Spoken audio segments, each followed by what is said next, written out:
Hey, you guys, Coach Liz here. All right. We have another week of our healthy through the holiday tips that I want to share with you. Just kind of a recap of what we've talked about so far is number one is having a clear why of what you want to accomplish over this month of the holidays. How do you want to go into the next year feeling and having that clear vision of what your goals are so that when you have a choice to make, you can ask yourself, is this moving me closer or further away from that goal? The second thing we talked about is keeping a gratitude journal and writing 5 things every day that you're grateful for, being more focused on gratitude and the good things in your life. And then also writing down what's going well. What are you doing well that day? And what do you want to improve on the next day? So just being conscious and mindful of where you're at and where you want to go is so important.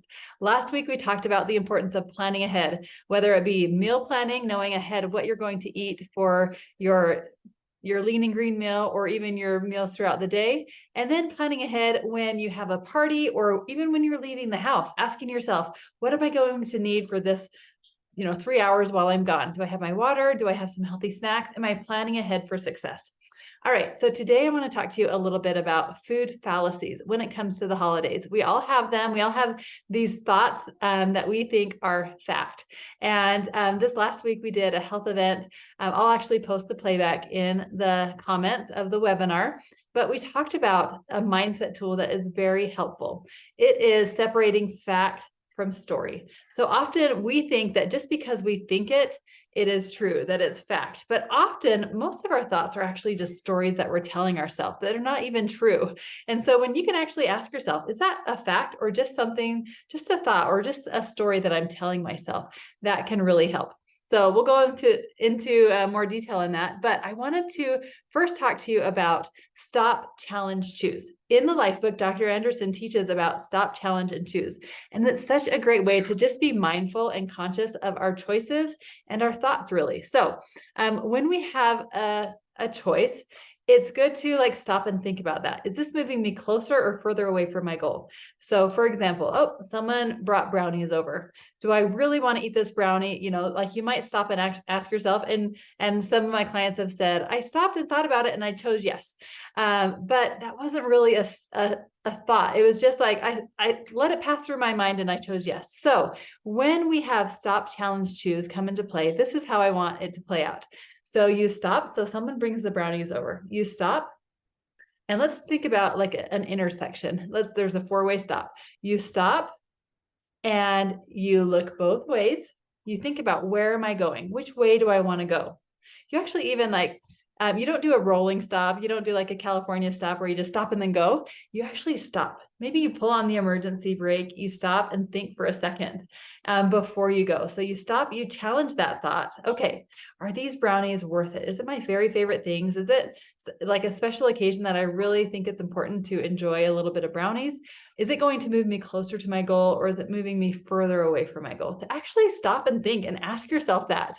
That is a part of the challenge that I want you to really be mindful about and then make that choice. You know what? Sometimes it might be that you're going to eat the brownie. And that's okay. If it was really a choice that you stopped and you knew that it was taking you further away from your goal and you were okay with that, awesome. Enjoy the brownie. And then the biggest thing is to keep going. Don't stop and dwell on it. Ask yourself, what happened? What did I want to have happen? What am I going to do next? And then you keep going. That is the huge part of stop, challenge, choose, to actually stop and challenge that choice and just be mindful instead of automatically doing things, to actually challenge that choice and those things in our lives. The other thing that I want to talk about is food fallacies. We all have them. And so I want to help you navigate through these food fallacies. So a food fallacy is some questions that you can ask yourself. So first, when you're making a choice, ask yourself, am I actually hungry or am I just thirsty? Would a big glass of water really help this feeling in my stomach? Am I emotional? We're going to talk more about this blasted and have a menu to help you for emotional eating next week. And ask yourself, will this fix my problem? Will the chocolate make the stress go away? Actually challenge that. Will it give me a hug? Is it comfort that I'm needing? Or am I just bored? So we're going to talk more about that next week, but let's talk a little bit about food fallacies. What is a food fallacy? A food fallacy is a thought that we often think is true. So ask yourself, am I falling for a food fallacy? Am I eating it because it's free? Like samples at Costco. Am I eating the samples because it's free? Or is it a rare opportunity? Is it because my aunt made this special pie that she only makes on Christmas? Is that why I'm feeling like I have to have it right now? Or is this something that I could go to the store any day of the week and buy that candy bar or buy that dessert or make it myself if I decide I want it later? Often we think I shouldn't waste food. Now ask yourself, would you rather have it go to your waste or throw it in the garbage? Especially if it isn't a food that's serving you, it's not adding nutrition to your body.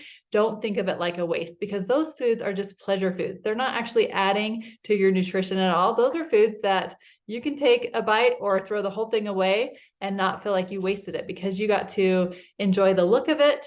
It was just part of the experience. You didn't even have to eat it. You could smell it. You could see how other people were enjoying it and not feel like you actually had to eat it for it to be a waste. All right. And then a lot of times we say, I paid good money for this. When we go out to a restaurant or something, you feel like, oh, I can't ask them to leave that off because I'm paying for it anyways, or I paid good money for this, so I have to eat it. That is a food fallacy. Ask yourself, is that true? Or is that just a story that I'm telling myself? Also, I'll be missing out on the fun. Is a party more fun only if you eat the food, or is it fun if you enjoy the environment, the games, the people, the memories? It doesn't have to be about the food. And then a lot of times we say, I love food too much. I'm a foodie. I have to eat it. Now, is that true? Or could you change that mindset to, I love to feel good. I get to eat healthy. I get to fuel my body healthy. Could we change the way that we're saying things in our brain to make it feel more true? And so just asking ourselves some of these questions. How am I going to feel after I eat this, physically and emotionally? Am I going to be glad that I ate this, or is it going to give me a stomach ache, or am I going to regret that? In a year from now, will I truly regret not eating this, or will I be proud of myself for sticking with my goals? And then what do I want to have happen? And what do I want most? That's really the part of the stop and the challenge part, to really think about which way do I want to go, and then to be able to make that choice. I think that is the biggest part. So those are a few food fallacies that I want you to think about this week. I want you to ask yourself, is that true? Is that a fact?